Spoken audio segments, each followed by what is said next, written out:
আমি পদ্মজা, পর্ব 40। লেখক ইলমা বেহরুজ। রানীর অবস্থা বেগতিক। খলিল হাওলাদার দরজা বন্ধ করে এলোপাথুরি মেরেছেন। কারো কথা শোনেননি। রেদওয়ান বাড়ির কাজের মানুষদের হুমকি দিয়েছে, রানী গর্ভবতী এই খবর বাইরে বের হলে সব কয়টাকে খুন করবে। মগা, মদন, লতিফা, রিনু ভয়ে আত্মরা।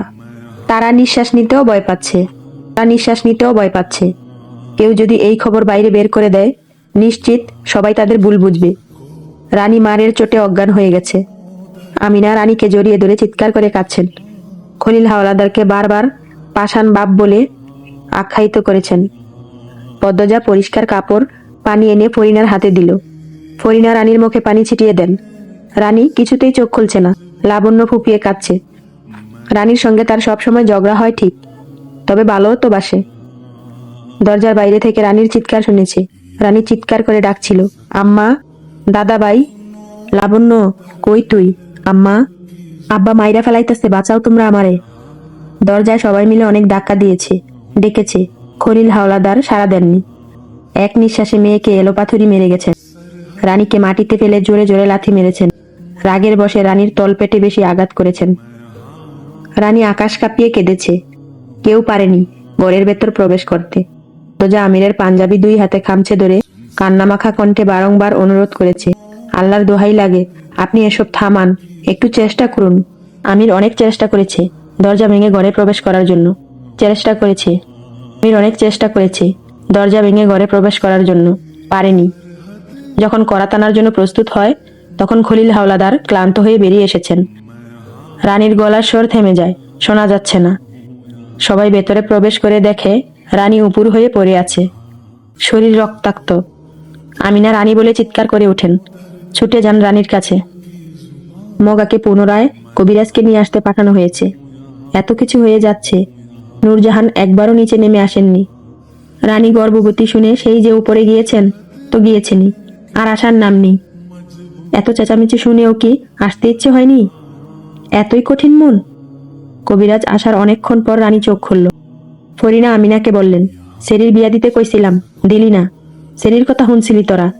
এখন মজা বুঝতেই হইব। 20 বছরের যুবতী সেরি বাপের ঘরে থাহে না লাঙ্গের ঘরে? আমিনা কিছু বলতে পারলেন না। আঁচলে মুখ লুকিয়ে শুধু কাঁদছেন। মজিদ ঘরে প্রবেশ করতেই ফরিনাকে বললেন, তোমাদের মেয়েকে জিজ্ঞাসা করো, এই আকাম কে করেছে? বেজন্মাটা কে?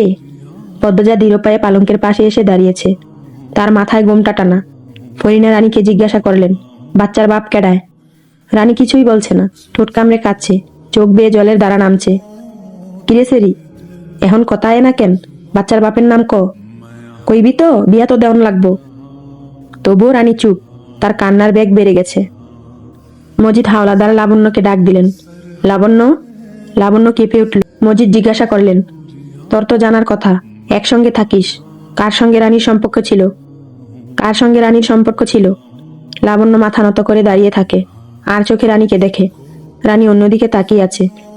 লাবণ্য মাথা নত করে দাঁড়িয়ে থাকে, আর চোখে রানীকে দেখে। রানী অন্যদিকে তাকিয়ে আছে। লাবণ্য বুঝে উঠতে পারছে না তার কি বলা উচিত। মজিদ দমকে উঠলেন। লাবণ্য, সত্য বল, কিছু লুকানোর চেষ্টা করবি না, তাহলে তোরও এই দশা হবে। লাবণ্য বয়ের চোটে গড় গড় করে বলতে থাকলো, আপার সঙ্গে আব্দুল ভাইয়ের প্রেম আছে।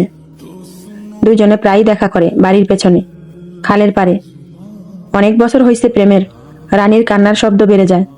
ফরিনা জাজালো কণ্ঠে রানীকে বললেন, এই সেরি চুপ কর, এখন কান্দস কেরে? কুকাম করণের সময় মনে আসিল না? আমারে কইতে পারলি না তোর আব্দুলরে পছন্দ? তা আব্দুলি কেমন জাতের বেড়া মানুষ হইল? প্রস্তাব লইয়া আইতে পারে নাই?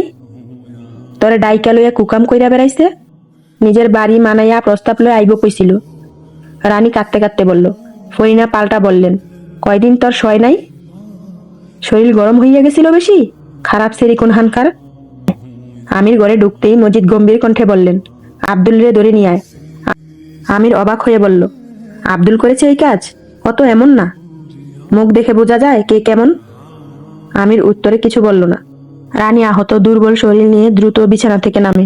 আমির ঘর থেকে বেরোনোর জন্য পা বাড়িয়েছে মাত্র। আমিরের পায়ে ধরে বসে আকুতি করে বলল, দাদাভাই, ওনারে কিছু কইরো না, ওনারে মাইরো না, আমি তোমার পায়ে পড়ি। ও কাকা, আমারে মারো, ওনারে মাইরো না। কি পাগলামি করছিস? আছাড়, বলল আমির। দাদাভাই, দোহাই লাগে। আমির রানীকে 2 হাতে তুলে দাঁড় করালো। কোমল কণ্ঠে বলল, কিছু করব না, শুধু নিয়ে আসবো, বিয়ে পড়িয়ে দেব। সত্যি দাদাভাই? সত্যি। হাতের উল্টা পাশ দিয়ে চোখের জল মুছল রানী। আমির বেরিয়ে গেল। মজিদ চোখ মুখ কঠিন অবস্থানে রেখে ঘর ছাড়লেন। রানী মাথা ঘুরিয়ে পড়ে যেতেই পদ্মজা ধরে ফেলে। সবাই মিলে রানীকে ধরে নিয়ে বিছানায় শুয়ে দিল। বিয়ে হবে শুনে ভেতরে ভেতরে রানীর খুব আনন্দ হচ্ছে। কিছুক্ষণ আগের সব মার ব্যথা তুচ্ছ মনে হচ্ছে। রানী আব্দুলকে এত বেশি ভালোবাসে যে আব্দুলের এক কথায় সে বিয়ের আগে ঘনিষ্ঠ হতে রাজি হয়ে গিয়েছে। যখন যেখানে যেতে বলেছে তখন সেখানেই গিয়েছে। দ্বিতীয়বার ভাবেনি, অন্ধভাবে ভালোবেসেছে। কতদিনের স্বপ্ন, কত আশা পূরণ হবে অবশেষে। রানী নিজের অজান্তে হাসে, তৃপ্তির হাসি, কিছু পাওয়ার হাসি। উপস্থিত আর কেউ খেয়াল না করলেও সেই হাসি পদ্মজা খেয়াল করলো। এই হাসি বেশিক্ষণ থাকলো না। বিকেলবেলা আমির দুঃসংবাদ নিয়ে ফিরল। আব্দুল খুন হয়েছে গত রাতে। মাদিনী নদীতে লাশ পাওয়া গেছে। আব্দুলের বাড়িতে পুলিশের ভিড়। রানীর কানে কথাটা আসতেই গগন কাঁপানো চিৎকার দিয়ে লুটিয়ে পড়ল মাটিতে। নিভে গেল জীবনের সুখের আলো, নিভে গেল স্বপ্ন পূরণের ইচ্ছের প্রদীপ। পদ্মজা এই খবর শুনে স্তব্ধ হয়ে দাঁড়িয়ে থাকে। প্রতিটি মৃতদেহ নদীতেই কেন পাওয়া যায়? এতে কি প্রমাণ পানির সঙ্গে ধুয়ে যায়? আগের খুনগুলোর খুনি কি এই আব্দুলের খুনি? পদ্মজা চেয়ার টেনে বসল। মাথা ব্যথা করছে খুব, রক দপদপ করছে, কাঁপছে। চোখ বন্ধ করে ভাবল, এই যে অলন্দপুরের পাপের সাম্রাজ্য, কারা তৈরি করেছে?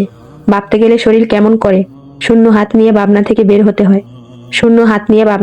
হতে হয়। কুল কিনারা পাওয়া যায় না।